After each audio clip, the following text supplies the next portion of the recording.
The 23rd Psalm. The 23rd Psalm. We're going to all read it together this morning. The 23rd Psalm. 23rd number of Psalm. Psalm is not we don't say chapter. It's the number. 23rd number of Psalm. And let's get the King James Version. The King James Version. When you have it, say word. Everybody ought to know it, but let's read it together. Here we go. The Lord is my shepherd, I shall not want. He maketh me to lie down in green pastures. He leads me beside the still waters. He restoreth my soul. He leadeth me in the path of righteousness for his name's sake. Yea, though I walk through the valley of the shadow of death, I will fear no evil, for thou art with me. Thy rod and thy staff, they comfort me. Thou preparest a table before me in the presence of mine enemies. Thou anointest my head with oil, my cup runneth over.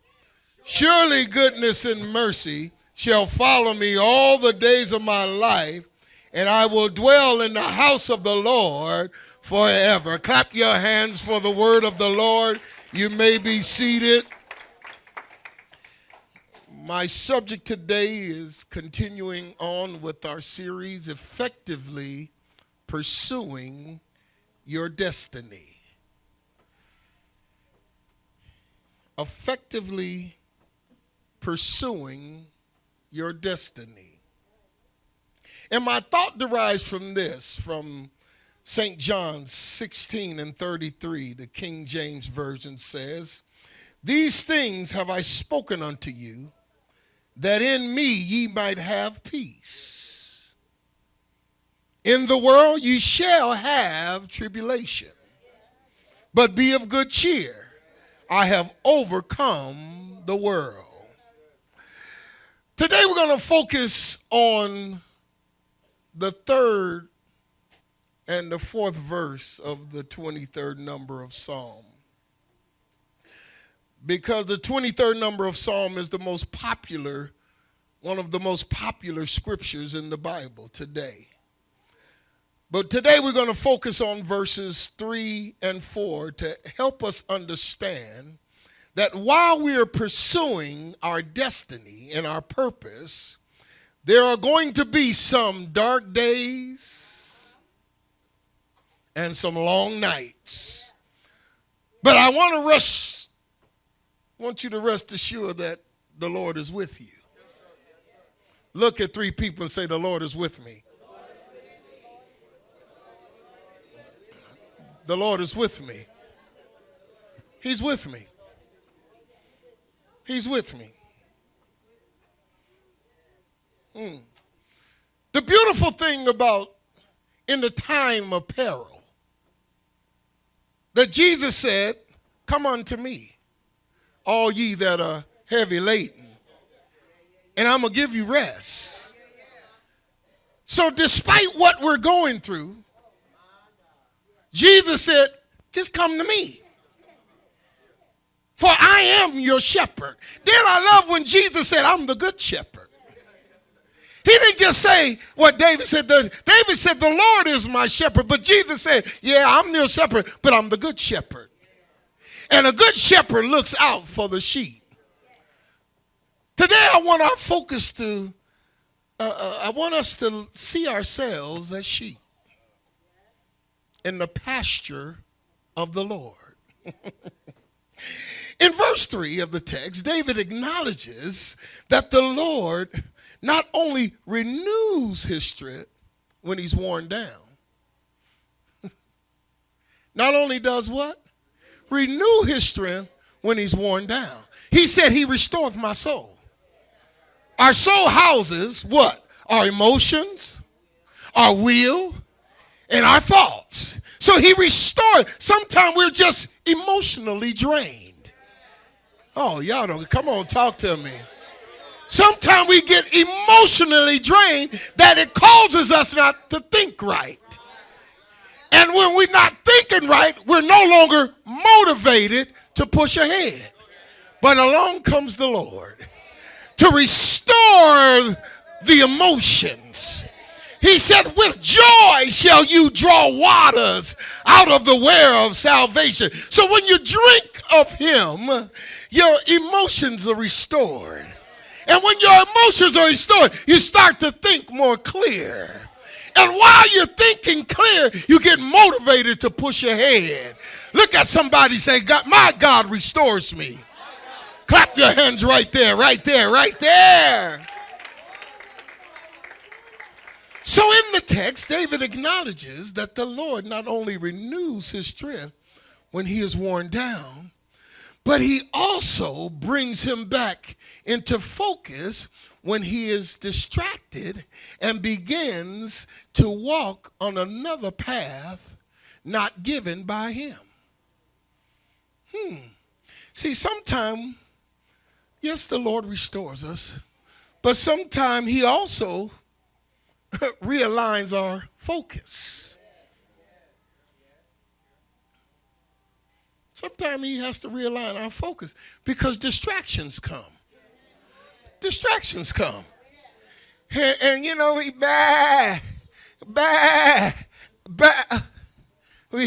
hit a wall and and let's see, if you'd have stayed focused on the path that I guided you, you wouldn't have hit that little stick. You wouldn't have ran into that tree. But inasmuch as you did, let me rub it. The Lord don't never tell us, get up, you all right. He said, no, he rubs it. He massages. You know, we can feel so bad and we think, because the devil start magnifying everything wrong that you do. And the Lord just come back and massage and say, yeah, you did mess up, but I still got you. You did mess up, but you can still holler at me. See, the devil be like, oh, no, you can't tell that because you messed up Saturday. You can't ask God for that. God said, yeah, so what? You messed up. For all have sinned and fall short of my glory. But it doesn't take away the fact that I love you and that I am the good shepherd. And the good shepherd, every now and then I might have to break your leg to carry you, to keep you closer to me. But if that's what it takes, then I'll have to do it. Some of y'all, he broke your leg because you were straying too far all the time. Uh-oh. You were straying too far what? All the time. The Bible says, he that loved God, it's impossible for him to continue into sin. But see, when you walk with him fearful, it's because your love is not perfected. So what does Jesus, the good shepherd, do? He breaks your leg, but then he carries you. And because he's carrying you through the storm and through the rain, you get common with him. And then when he repairs you and you get closer to him because you remember the broken leg that you had and how gracious he was to carry you around, that when he puts you down, you stick that even closer. I ain't going that far no more. I ain't going over there no more. And that little hitch in your giddy up reminds you it reminds you of the day that the Lord broke your leg, but then he carried you all through the mending process. And there's a new love generated by the sheep. Oh, okay. So we as sheep can wander far from the path that the shepherd has mapped out for us. But God, through his word, first thing he does, he sends his word. That's why you got to read. You got to have a devotion. You got to study the word. You got to study the word. Look at your neighbor and say, study the word. You got to study the word because God is not going to do anything outside of his word. But he's going to use the word when we get distracted to bring us back into focus. Then he uses his providence or divine intervention. So, I was just talking about breaking your leg and carrying you. Some of y'all think my life is so hard. No, your life is not hard. The way of the transgressor is hard. No, I want you to really, I said style yourself as sheep. Everybody knows when you get far off the path that God has told you to walk down. Oh, don't act like you don't know. Because if not, then you're none of his. Because if you're his, it's impossible for you to continually sin.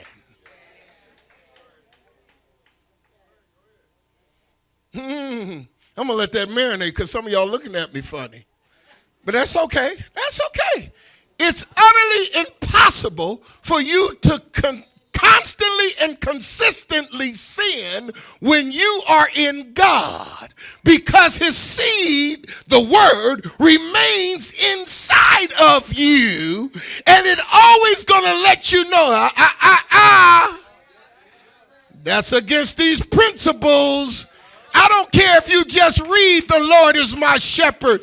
You only been reading that for 10 years. There's enough in the 23rd number of Psalm to keep you saved the rest of your life.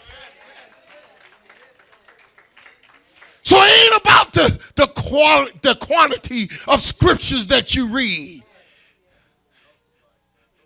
It's what you're retaining in your thought life. That's going to bring, because he only going to deal with you according to what you fed your computer. And he going to bring that back to you. If you, well, all I know is St. John 3:16. Okay, that's a good principle. That principle, it'll take you through life. For God so loved the world. God, you love me so much that Jesus died for this, and here I am clowning. Jesus died for this, and I'm still clowning. Oh, I'm telling you, the principle will keep you saved for the rest of your life. You ain't got to be a Bible scholar. Uh-oh. Let me say that again. You don't have to be a Bible scholar. You just want to, he said, listen, I just want to be saved. God said, okay. See, let me digress quickly. See, for those of us who are trying to be Bible scholars, it's because we're pressing toward the mark of the prize for the high calling. Okay, y'all missed that. Some of y'all got offended. But it's okay. The word is supposed to offend you. It's a two-edged sword that'll cut you going and coming. The ones who are really studying the Bible want more out of God in this life. I'm not talking about pie in the sky, because I got that already living in me now. If I die tomorrow, I'm in heaven. I pass through death into life eternal. I'm not worried about my fire insurance is sealed. I am not going to burn in hell. That's already settled. And the devil know it. So what does he want to do? He want to keep me from what's reserved for me here on earth. Thy will be done. Thy kingdom come on earth as it is in heaven.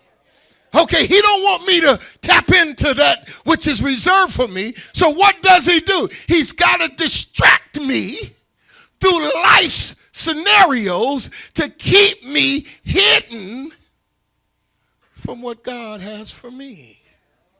Okay. So that's what I mean. So don't get it, well, I don't know the Bible like the pastor, because you're not a pastor.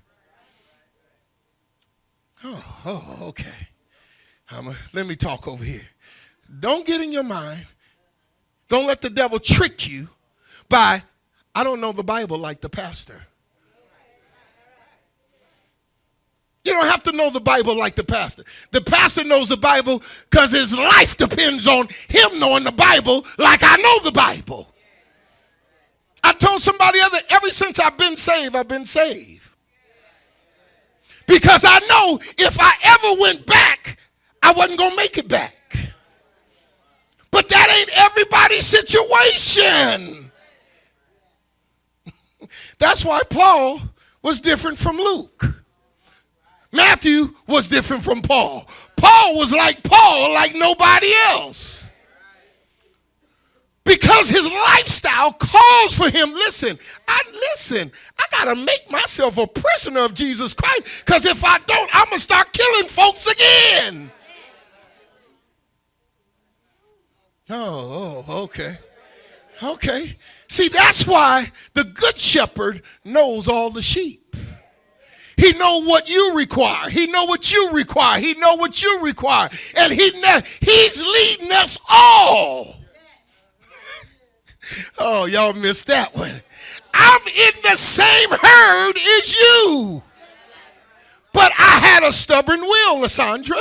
I had a lot of fetters that bound me up that he had to break loose. Yours might be you just ate too much grass. Some of y'all pooped a lot. All over the place. But me, I want a buck, and he almost looked at me like I was a goat. Having his own mind. And he said, hey, get over here. I'm like, no, I don't want to go over there. I want to see what's over there. What's over there? And it's all wolves and mountain lions over there. And I'm like, oh, what is that? God said, oh, I see I got one of them kind of sheep. All right, I tell you what I do. He got a long rod of correction. I don't care how far out of line I get, that rod will just say, poop. Why you do that? Then I look over, oh, there was a cliff right there. Oh. And see, after getting so many rods of correction on my hip, I remember the hip pain. I don't need the rod of correction because I remember the pain. And then I remember what that pain saved me from. Oh, come on. This is why Wednesday night I've been telling y'all, listen, we gotta start thinking stupid, y'all. We gotta start being stupid. I said start being stupid. Like sheep. Don't know nothing. Only know what Jesus tells us to do. Only go where he leads us to go. We got to start being stupid. Don't just start making decisions like with your intellect. Well, I'm a college grad. Well, I got 2 PhDs. Well, yeah, there's a lot of PhDs that fell over the cliff.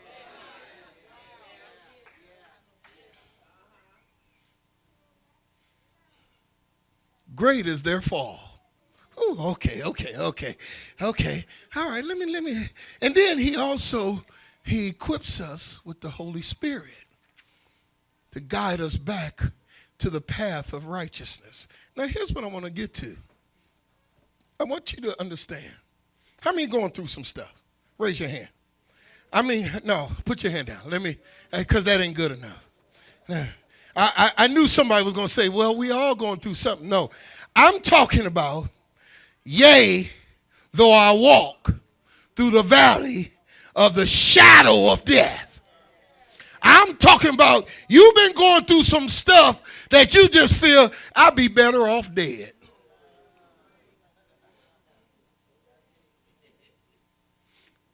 The reason why you won't admit that that's a form of thinking. I didn't say you want to be dead. Oh, see, that's where you try to get. See, that's where walls start going. Well, I ain't saying all that, but you live like it. You don't have to say it. You live like it. Oh, well, Pastor, what you mean? I'm getting ready to break this down. The Bible, when David said, yea, though I walk through the valley of the shadow of death. See, as long as it's daylight, look at somebody and say, as long as it's daylight, I ain't scared.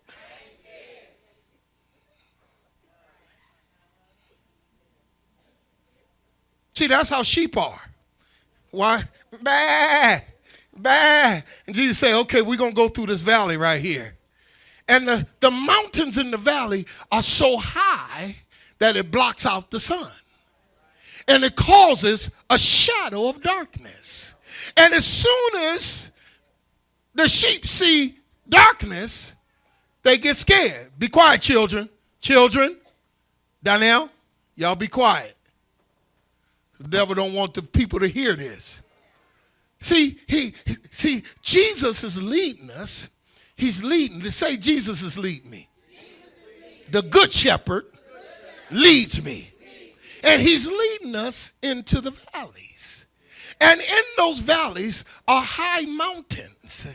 And even though it's daylight, the shadow of the mountain causes darkness. And at nighttime, sheep get scared. Why? Because the nighttime is the sheep's most vulnerable time. See, sheep don't know how to fight. Y'all think, yeah. See, I'm gonna knock somebody out. They fool with me or my family. No, you're a goat. You're a billy goat. Always want to protect yourself, self-preservation. No, because sheep, they trust the shepherd.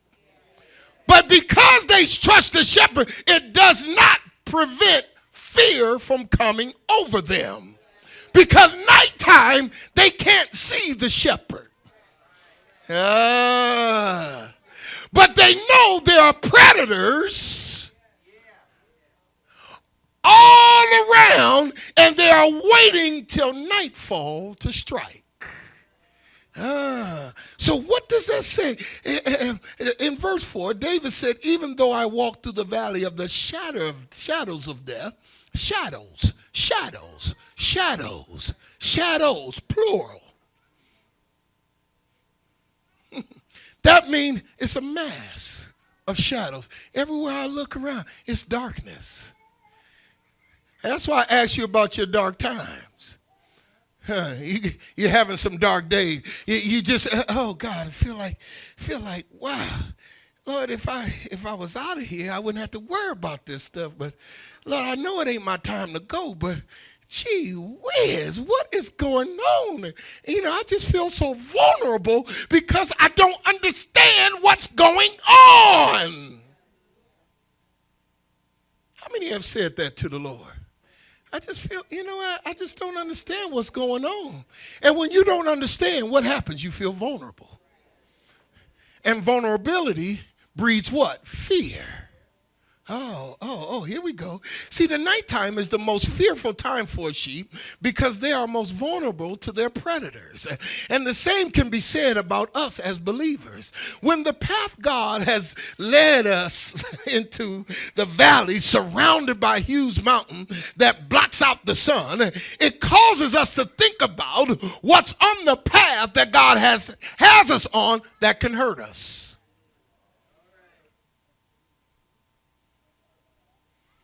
Now, Lord, I know you put me, I know you told me to be here. I know you told me to do this. Why am I having we really think that anytime trouble comes, it's not God. Oh yeah, I'm gonna talk to y'all scared. As believers, we believe that anytime trouble comes, that ain't God. Now, see, this ain't God. God, you don't want me. How you know? He leads me in the path of righteousness. And this is the path that he's leading me on. There's going to be trouble. He just said, in this life, you're going to have what? Tribulation. But be of good cheer. I got you. Why is he going to lead you somewhere just for you to die? I just can't understand. It's not your will for me to be broke. Yes, it is for now.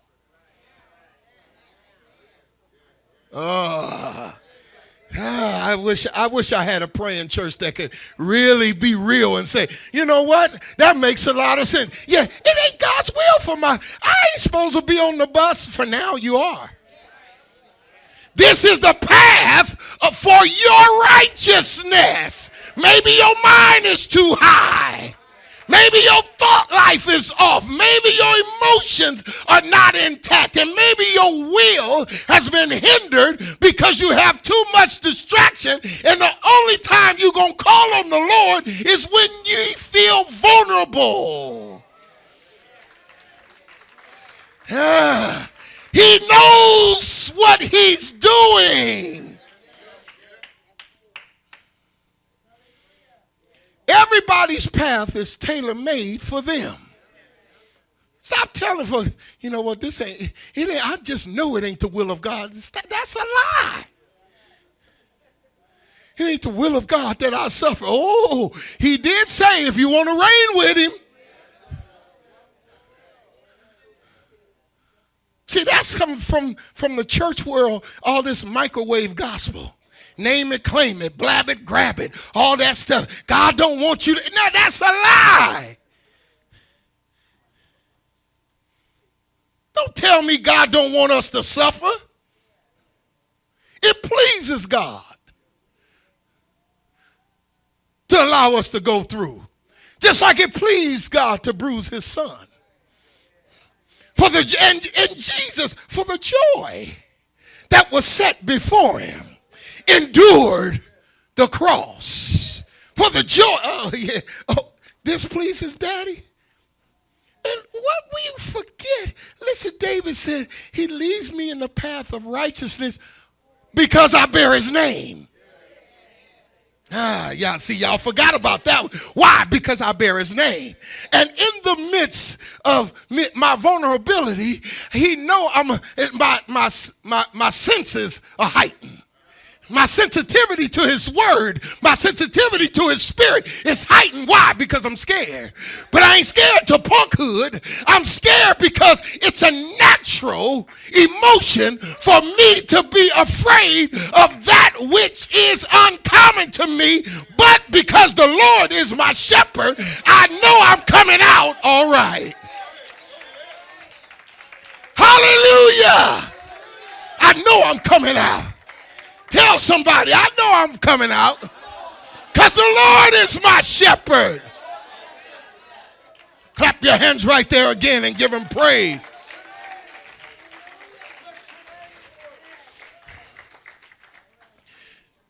When the path God has us on leads us into valleys and we're surrounded by huge mountains that blocks out the sun, it causes us to think about what's on the path that would harm us or even kill us. It is in these times that we begin to fear the unknown. I'm telling you, it's a natural response.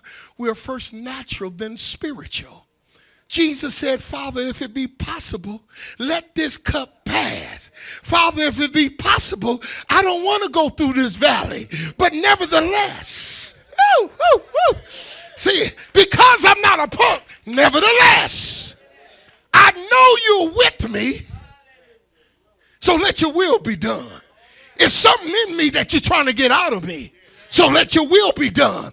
It's something in me that you're trying to show me, so let your will be done. There's something that I got to kill in my members, so let your will be done. I hate when I hear people say, well, I'm working on it. I'm working on that. You a lie. And the truth ain't in you. The Bible didn't say work on the deeds of the flesh. I'm working on that. I know I'm still cussing, but I'm working on it. You a lie. I know I'm drinking, but I'm working. You lying. Just say I like drinking. I like cussing. I like fornication right now. Just be truthful. Because the Bible said mortify the deeds. That means kill them. When God revealed it to you, that's why you're in the valley now. Oh, because he's trying to tell you, I'm trying to show you something that you need to kill. But so this is the path I have to take you in order to bring this to your mind so that you can see I ain't where I really thought I was. And then for his name's sake. God, I just see for your name's sake, I'm going to have to, this is what I'm going to do. I'm just going to stand still and see your salvation. Because I bear your name. You already told me that thou art with me. Your rod and your staff, they comfort me. And even though I'm walking through this valley that I don't understand, and I'm scared. I'm scared, but I'm taking courage. I'm going to do it afraid until I don't have to be afraid no more. Oh, y'all, come on. I'm talking about process to the purpose. I'm going to do it afraid so I can learn that I don't have to be afraid. Some of y'all so scared to be broke. You start borrowing money. God said, okay, you're going to stay on this path of darkness. Because you working on, well, Lord, I'm working on it. But I'm still going to call my brother, see, hey, man, you got $20? Lord said, see, you just missed 100, borrowing 20. I was getting ready to show you 100. That lizard that you so scared of had $100 in its mouth.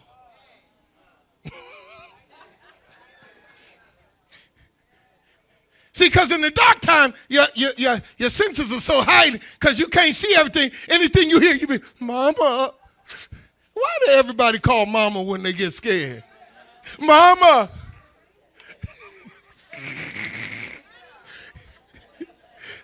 They don't never say Daddy. They say Mama. Grown men be Mama.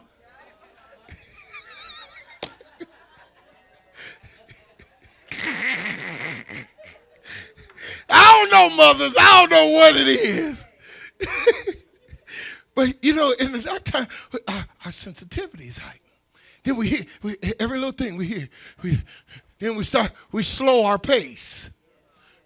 We slow our pace. Me and my wife was driving up to the river, and it was a hailstorm. And my wife always, I don't care where we driving, we traveling on vacation, and she always say, babe, we better pull over. I don't care what storm we go through. And she done been through storms with me. And she already know I ain't stopping. And she like, oh, baby, it's hell. She said, look at these folks. These folks are pulling over. I said, let them pull over. And it never fails. As long as we keep going, we come out of it. Am I right, baby? As long as we keep going, we come out of it. And it'd be like, okay, all right. And then we look in the rearview mirror and folks that pulled, oh my God. See, y'all missing this one. They what? They still in it. Look at your neighbor and say, I ain't pulling over no more. I'm going through it. Clap your hands and give God some praise. I'm not going to stop because it's darkness and the shadows of death. No, I'll fear no evil because God is with me.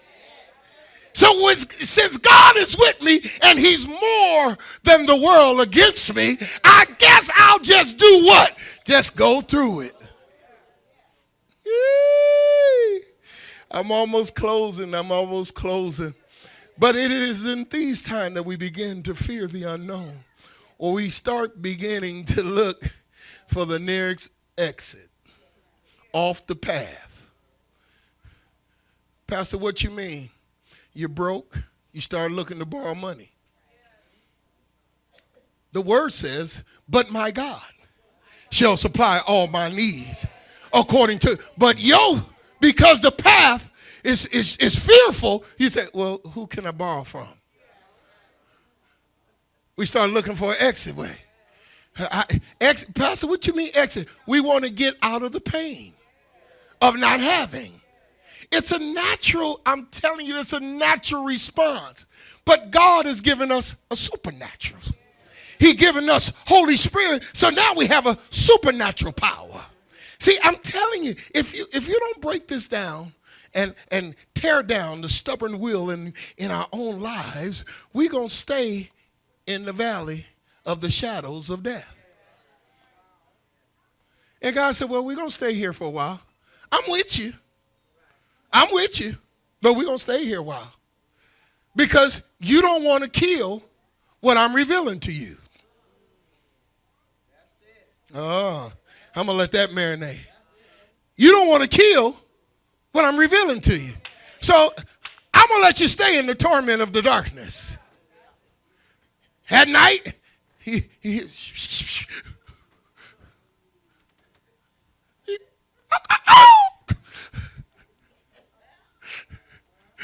say, well, maybe if I close my eyes and I wake up, it'll be daylight again. But you don't realize, no, he led you into a dark cave where ain't no sunlight. He control, and because you don't know the way out, he the only one know the way out. You have no control over it. Look at somebody, say, are you in the cave? And you don't know it?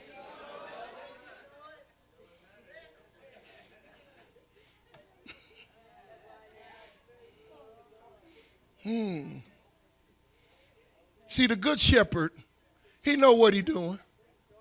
He know what he doing. I said the good shepherd, he knows what he's doing. He don't need no help. He don't need no help guiding me. That's why I don't look for everybody to, I don't understand why I'm going through. No. I look to the hills from which cometh my help. My help comes from the Lord. I say, because you might have woke up on the wrong side of the bed, or you might have missed the revelation. So I'm just going to stick with the shepherd. I'm going to roll with the shepherd. I can't see my hand in front of my face, but one thing I know, he's with me. He knows the way that I take, and when he has tried me, I shall come forth as gold. I got to close this. When we love God with all our heart, all our soul, and all our strength, fear is cast down. See, when we begin to trust him, Mother Pre, when we trust him with all our heart, with all our soul, wherever he leads us, we trust him. Oh, y'all didn't hear me.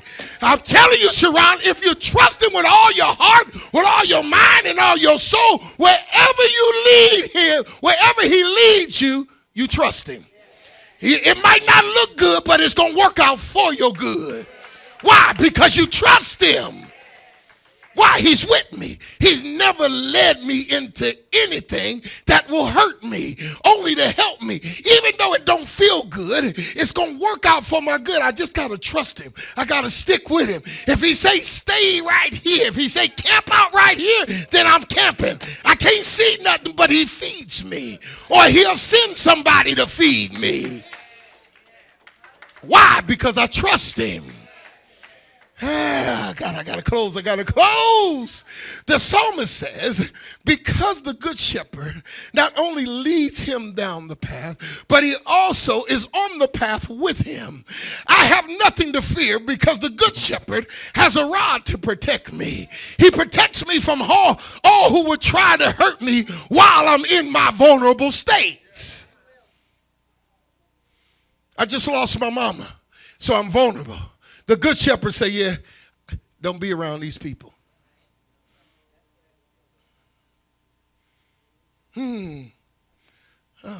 Pastor, what are you talking about? When you're in a vulnerable state, there's certain people you ain't supposed to be around. That's why his rod and staff, he tell you, well, Lord, they've been my friend for years. He's like, He knows we're vulnerable.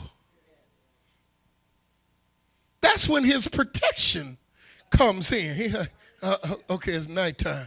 I see a wolf in sheep's clothing. and she don't see that it's a wolf because he's wearing sheep's clothing. Oh, okay, so I'm going to knock her in the head so that to get her attention. Then once I got her attention, I'm going to show her him. Oh, y'all missing. Yeah. They missing it, David. They missing it. Listen. He protects me from all who would try to hurt me while I'm in the vulnerable state of my valley experiences. We're going to have valley experiences. We're going to have it. In this life, you shall have what? You going to have tribulation in your life. Stop running from it. Get on the path and just walk. Just walk. Keep moving forward. And when it gets too stormy, don't pull over. Just keep going. Just keep going. I can't see where I'm going. He leads and guides me. Okay. I might run into something. He protects me. He ain't going to let me hit my head on nothing. He ain't going to let no bushes or no spider web. You know how we get with spider web.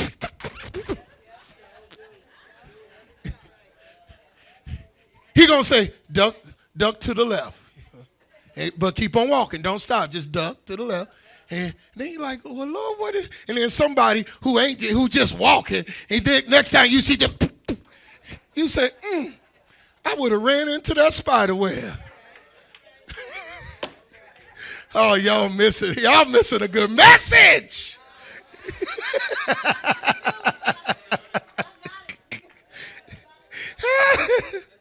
Oh, God.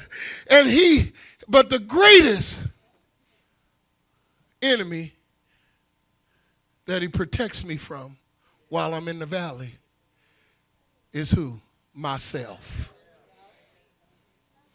He protects me from myself. I'll hurt myself when I'm scared. I'll run into rocks. I'll hit my head. I'll trip over something because I can't see. Why? Because I'm scared. I'm vulnerable. So now I'm reacting instead of trusting. Oh, okay.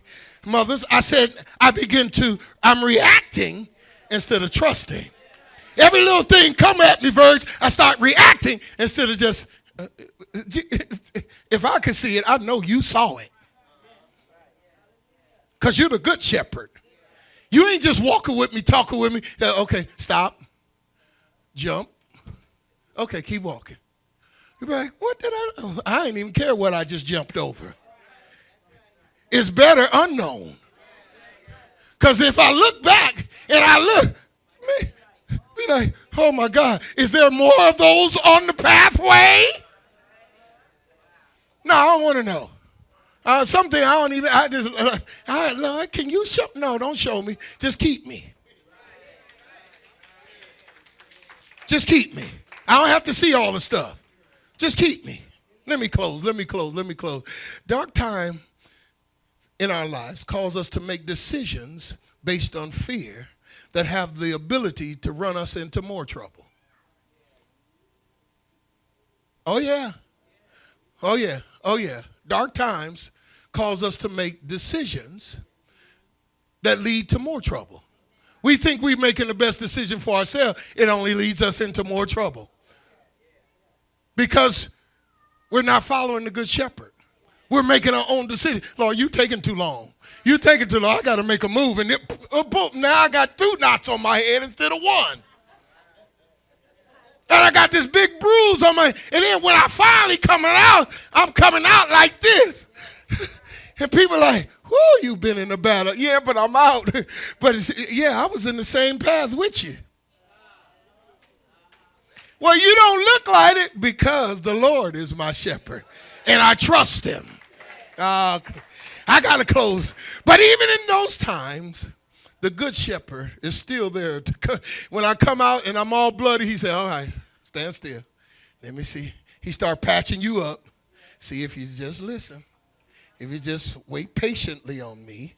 And if you would acknowledge me in all your ways. See, this knot wouldn't have been, it wouldn't have been, but I'm going to ice you.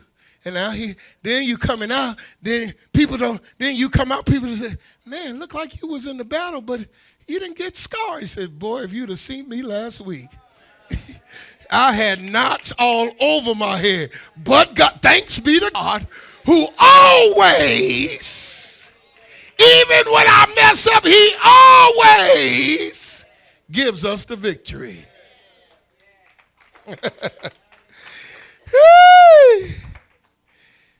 Remember, Jesus said, I've spoken these things that you might have peace, that in this life you shall have tribulation.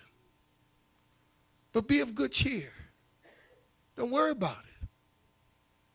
When I say don't worry about it, I'm not saying it doesn't mean anything to you. I'm saying you can be confidently sure that you're coming out unscathed.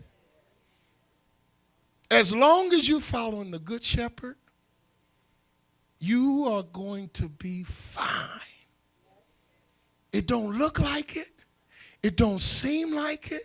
It don't even feel like it. But as long as you're following the Good Shepherd, you're going to be fine. Clap your hands and give God praise.